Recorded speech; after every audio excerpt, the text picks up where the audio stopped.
Comment avoir une vie minimaliste? Et comment faire pour prendre le minimalisme d'une manière globale, d'une manière générale et non pas d'une manière partielle? Parce que souvent, quand on pense minimalisme ou des gens minimalistes, on pense à des gens qui possèdent peu, qui vivent avec peu, dans de petits espaces. Certes, cela est le cas, mais cela va bien plus loin que ça. Et ça, je m'en suis aperçu bien plus tard. Ça fait des années que je vis une vie minimaliste sur un point de vue extérieur. Mais ça fait pas si longtemps que ça que je vis une vie minimaliste sur un aspect général. Je m'explique. Donc pendant plus de 6 ans, j'ai voyagé avec un sac à dos. Je me suis libéré de beaucoup d'affaires que j'ai vendues. Il y en a quelques-unes qui sont restées chez ma mère, d'autres qui sont allées dans une cave, d'autres que j'ai jetées, d'autres que j'ai données. Donc je vivais pendant près de 6 ans avec juste un sac à dos à parcourir la planète. Donc j'avais une vie minimaliste sur un aspect externe. Mais cela n'était pas forcément un choix à ce moment-là. Pareil, j'ai vécu dans un bateau pendant plus ou moins 2 ans, des 16 mètres carrés, donc forcément tu dois te libérer de beaucoup d'affaires, beaucoup de matériel. Cela était un choix de vie, mais il y avait toujours un aspect minimaliste qui n'était pas pris en considération. Donc certes, le minimalisme, c'est en premier lieu de se libérer du matériel, mais il va plus loin. Il y a aussi la réflexion, le mouvement du corps à travers un espace bien spécifique et également la nourriture. Ça va bien plus loin que ça. Il y a aussi les finances, le style de vie, la manière dont on fonctionne. Le minimalisme, c'est juste voir où est l'essentiel plutôt que d'aller dans tous les sens. En gros, c'est ça le minimalisme. En d'autres termes. Donc du coup, personnellement, si on regarde mes habits, on va me dire, genre, tu n'es pas minimaliste. À l'époque où je voyageais, je l'étais, mais maintenant je le suis plus. Selon moi, c'est pas forcément vrai. Pourquoi? À l'époque où je voyageais, j'avais genre 5 t-shirts avec moi, un pull, j'étais minimaliste. À l'heure actuelle, j'ai pas 5 t-shirts, j'en ai beaucoup plus que ça. Tu vois, un pull comme ça, j'en ai un, mais le t-shirt bleu foncé, j'en ai 3, t-shirt noir, j'en ai 5, t-shirt blanc, j'en ai 5. C'est les mêmes t-shirts, de la même marque, le même modèle, avec juste des coloris différents. Les jeans, c'est pareil, j'ai 2 jeans noirs, 2 jeans bleu foncé, un jean vert, un jean mauve, différentes couleurs pour... Donc là, sur un premier plan, on se dirait c'est pas minimaliste, t'as plein d'affaires. Sur un aspect externe, on pourrait croire que oui. Mais sur un aspect de réflexion, non. Parce que en fait, je vais pas me dire « Ah tiens, il faut que je fasse une machine parce que j'ai plus d'affaires. Ah tiens, il faut que je pense à étendre le linge parce que du coup, le tout n'est pas encore sec. Ah tiens, il faut que je pense à peut-être racheter un habit parce que celui-là, il est abîmé. » Le fait d'avoir acheté plusieurs habits, donc par exemple 5 t-shirts blancs, 5 t-shirts noirs, me permet de ne pas, dans un avenir proche, moyen ou long terme, de me dire « Ah tiens, mon t-shirt est troué, il est abîmé. » Parce que quand je vais d'une manière minimaliste sur un aspect externe, au bout d'un moment, tu vas refaire du shopping, tu vas racheter des habits. Donc du coup, tu vas beaucoup plus perdre de temps. Donc tu vas avoir un minimaliste sur un aspect de matériel, mais tu vas plus avoir le minimalisme sur un aspect de mouvement. Parce que ton temps, tu vas le perdre. Donc le minimalisme, tu peux le voir sur un aspect matériel, mais également sur un aspect du temps. Est-ce que tu fais en sorte de minimiser tes déplacements? Personnellement, moi, je travaille chez moi, donc c'est minimalisme dans l'approche du temps. Parce que je ne vais pas perdre du temps dans les transports. Je suis éloigné, certes, mais quand je vais faire les courses, j'en profite pour acheter plein de choses. Je fais les courses, si j'ai des envois à faire, je fais des envois.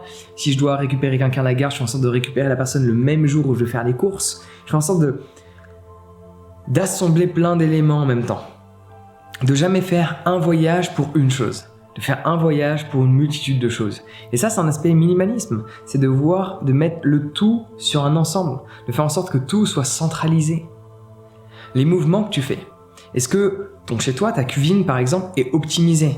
Est-ce que l'huile est à portée de main? Les ingrédients ou les épices que tu utilises à 80% du temps, tu peux les avoir juste à portée de main. Ça, c'est être minimaliste dans l'approche, dans le mouvement. Il y a minimalisme dans la nourriture aussi. Le matin, tu vois, je me fais un checker, mais j'ai pas besoin de réfléchir à qu'est-ce que je vais consommer.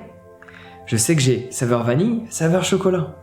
Un jour vanille, un jour chocolat. Vanille, chocolat. Donc je suis minimaliste dans ma manière de consommer, et ça c'est prouvé que c'est bon pour la santé Parce que du coup, c'est pour ça qu'il y a des saisons, parce que ton corps a besoin d'un certain temps avant de s'adapter à la nouvelle nourriture que tu vas consommer. Donc manger plein de choses différentes tous les jours, c'est pas forcément bénéfique. Alors manger la même chose s'il y a peu de nutriments, cela ne l'est pas non plus. Mais tu vois, au cours de la semaine, je vais manger la même chose. Pendant plusieurs semaines, je mange la même chose. Alors pas tous les jours pareil. J'ai un type de repas pour le lundi, un type de repas pour le mardi, un type de repas pour le mercredi, et ainsi de suite. Comme ça, mon système digestif a le temps de s'adapter. Et j'ai pas besoin de réfléchir à qu'est-ce que je vais cuisiner. J'ai besoin de réfléchir à qu'est-ce que je vais acheter. En fonction des saisons, j'ai tel et tel repas que je vais consommer. Donc ça, c'est être minimaliste dans l'approche du temps à travers les déplacements que tu fais.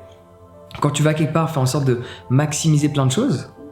De voir plusieurs personnes, ne va pas faire 1 heure de route pour voir une personne, pour voir un ami, fais en sorte d'en profiter pour aller voir telle chose, voir plusieurs personnes, profiter pour apprendre de quelqu'un, etc. Fais en sorte de maximiser tes déplacements. Du coup, en maximisant tes déplacements, tu les minimises, hein, tu m'auras compris. Mais le minimalisme, moi, il va beaucoup plus loin que ça. Tu vois, les habits, j'ai plusieurs habits, mais pareil, je ne réfléchis pas à qu'est-ce que je vais mettre le matin. Le minimalisme est aussi dans la réflexion. Le minimalisme peut être aussi financier. Il y a plein de gens, ils ont plein de comptes bancaires. Moi, j'ai pas plein de comptes bancaires, j'en ai un par société, et j'en ai un pour moi. J'ai pas d'autres comptes, j'ai pas livré ceci, livré cela. Avec les taux en plus qu'il y a, ça ne sert à rien. Parce que ça développe davantage de réflexion.